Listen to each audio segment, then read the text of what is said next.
Book one, chapter one, the house hold and the city state.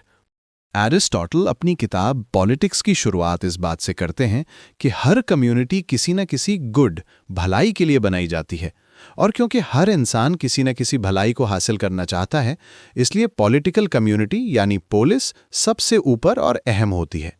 वो समझाते हैं कि पोलिस कोई इंसान की बनाई हुई चीज़ नहीं, बल्कि एक नेचुरल, फितरी इदारा है। इसका प्रोसेस धीरे धीरे शुरू होता है। सबसे पहले हाउस होल्ड ओइकिया होता है, जहां बेसिक ज़रूरतें पूरी होती हैं, जैसे रिप्रोडक्शन और रोज़ाना ज़िंदगी गुजारना। फिर कई हाउस होल्ड्स मिलकर विलेज गांव बनाते हैं, और कई विलेजेस मिलकर आखिर में पोलिस बन जाती है। ये आखिरी स्टेज सिर्फ जिंदा रहने के लिए नहीं होती, बल्कि अच्छी ज़िंदगी गुजारने के लिए होती है। एरिस्टोटल इस बात पर जोर देते हैं कि इंसान फितरत से ही पॉलिटिकल एनिमल, जोन पॉलिटिकॉन है, यानी इंसान अकेला नहीं रह सकता, उसे सोसाइटी चाहिए होती है। और जो इंसान अपनी मर्जी से सोसाइटी से बाहर रहता है, वो या तो जानवर होता है या फिर कोई गॉड जैसा सुपर ह्यूमन। इसलिए इंसान की असल कामयाबी और ग्रोथ सिर्फ तब होती है जब वो एक पॉलिटिकल सोसाइटी, पोलिस का हिस्सा हो।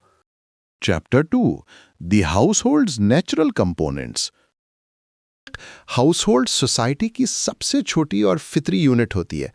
इसमें 3 बेसिक रिलेशनशिप्स होती हैं: मास्टर और स्लेव, हस्बैंड और वाइफ, और पेरेंट और चाइल्ड। एरिस्टोटल इन सबको नेचुरल हायरार्की के तौर पर जस्टिफाई करते हैं।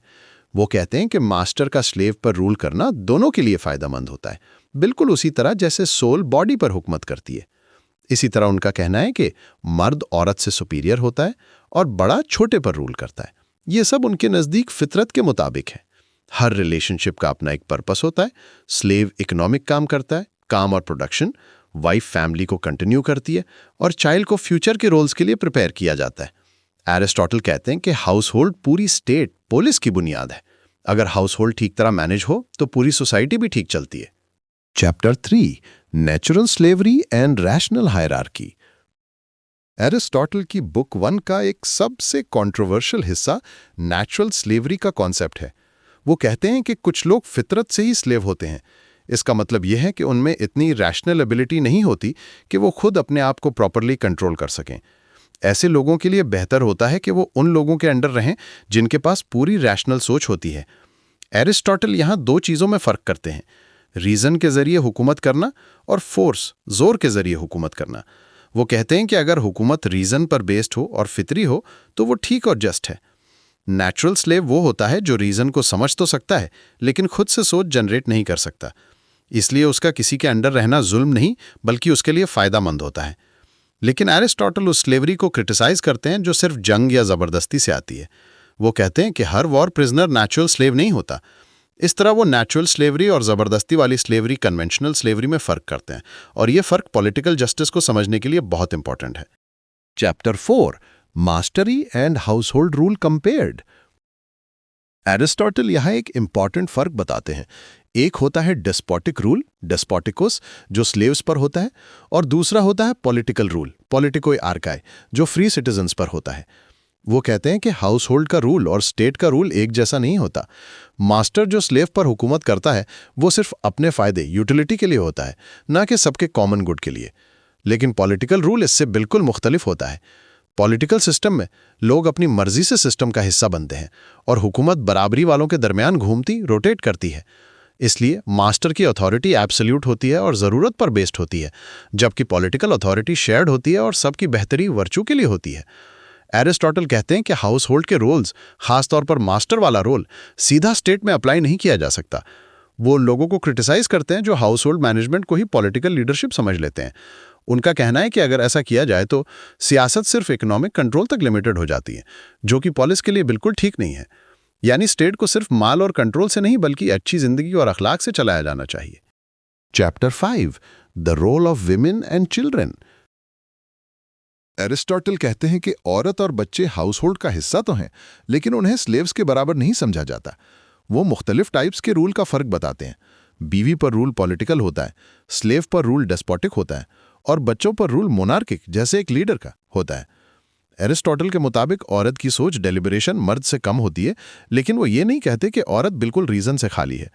उनका रोल मुख्तलिफ है, लेकिन बहुत इंपॉर्टेंट है: बच्चों की सही तरबियत करना और घर में अच्छा अखलाक मेंटेन करना। एरिस्टोटल कहते हैं कि स्टेट की मॉरल हेल्थ असल में हाउस होल्ड से शुरू होती है, क्योंकि वहीं पर बच्चों की पहली तरबियत होती है। इसलिए अगर घर ठीक हो तो सोसाइटी भी ठीक होती है।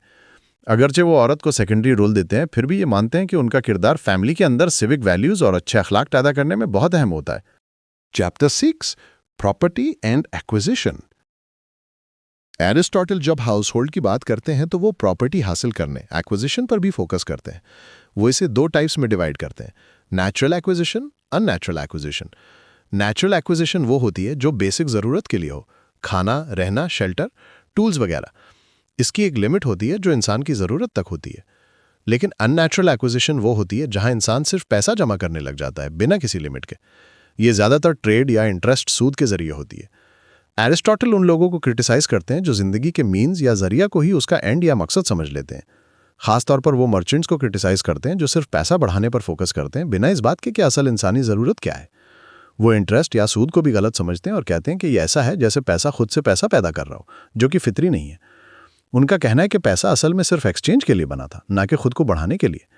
इसलिए एरिस्टोटल के मुताबिक इकोनॉमिक एक्टिविटी का मकसद एथिकल जिंदगी को सपोर्ट करना होना चाहिए, ना कि वो खुद ही एक इंडिपेंडेंट और लिमिटलेस चीज बन जाए। Chapter 7, critic of money making. Aristotle सबसे ज्यादा तनकीद उन लोगों पर करते हैं जो पैसा कमाने को ही जिंदगी का असल मकसद बना लेते हैं, ना कि उसे सिर्फ एक जरिया समझते हैं। वो कहते हैं कि कुछ लोग दौलत सिर्फ इसलिए जमा करते हैं, ताकत हासिल करने के लिए या अपनी ख्वाहिशात, प्लेजर पूरी करने के लिए, और इस चक्कर में वो जिंदगी का असल मकसद भूल जाते हैं। एरिस्टोटल उन लोगों को भी क्रिटिसाइज करते हैं जैसे सोफिस्ट, जो कहते थे कि हर तरह का माल हासिल करना एक जैसा ही है, यानी उनके नज़दीक कोई नेचुरल लिमिट नहीं होती, जबकि एरिस्टोटल के मुताबिक हर चीज़ की एक हद होती है। वो कहते हैं कि जब इंसान हद से ज़्यादा पैसा कमाने के पीछे लग जाता है तो घर, हाउस होल्ड का निज़ाम भी बिगड़ जाता है और स्टेट का सिस्टम भी खराब हो जाता है। इसकी वजह यह है कि इंसान प्रायोरिटीज़ उलट देता है, पैसा और फ़ायदा, इकोनॉमिक यूटिलिटी को ऊपर रख देता है और अखलाक और सियासत, मॉरल और पॉलिटिकल वैल्यूज़ को नीचे कर देता है। एरिस्टोटल कहते हैं कि हर तरह की अर्निंग को इस बेस पर जज करना चाहिए, क्या ये अच्छी ज़िंदगी, गुड लाइफ में मदद कर रही है या नहीं। सिर्फ प्रॉफिट देखना काफ़ी नहीं है, असल चीज़ यह है कि वो इंसानी ज़िंदगी को बेहतर बना रही है या नहीं। Chapter 8, house hold management versus political rule. Aristotle book 1 में बार बार एक इंपॉर्टेंट फ़र्क बताते हैं, ओइकोनॉमिया, हाउस होल्ड मैनेजमेंट, और पॉलिटिके, पॉलिटिकल साइंस। वो कहते हैं कि सिर्फ घर को मैनेज कर लेना इस बात की गारंटी नहीं कि कोई बंदा स्टेट, पॉलिस भी अच्छी तरह चला सकता हो। हाउस होल्ड का मकसद होता है बेसिक ज़रूरतें पूरी करना, जबकि पॉलिस का मकसद होता है अच्छी और बेहतर जिंदगी, एथिकल और इंटेलेक्चुअल ग्रोथ हासिल करना।